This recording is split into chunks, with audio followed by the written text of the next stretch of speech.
Il suffit de regarder un film en coupant la musique pour se rendre compte de l'importance que la musique peut avoir. Alors pour moi, la compositrice qu'on devrait absolument connaître, c'est Rachel Portman. Ça a été quand même la première femme à gagner un Oscar pour la musique qu'elle a écrite pour un film.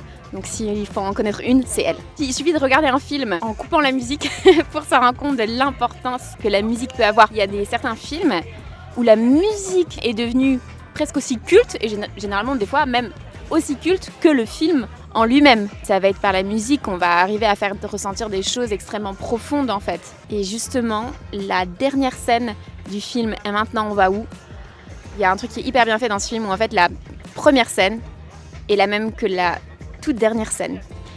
Et ça fait vraiment quelque chose. Et la musique à ce moment-là, qui arrive à ce moment-là, il n'y a aucun discours, il n'y a aucune parole, mais juste la musique et la manière dont c'est filmé, j'étais en larmes. Quand je regarde un film, je n'arrive pas à ne pas être tout le temps occupée à écouter la musique et en fait du coup à analyser en disant ah mais tiens ça c'est intéressant la manière dont ils ont fait. Donc j'ai l'impression que ça me gâche, ça peut gâcher un petit peu des fois. Faut vraiment que je me force à dire ok non vas-y on arrête d'analyser tout, on essaye de profiter. Mais souvent je vais être en train de réfléchir en disant ah mais c'est vrai que c'est chouette ça, peut-être que je devrais essayer aussi de faire comme ça pour la prochaine compo.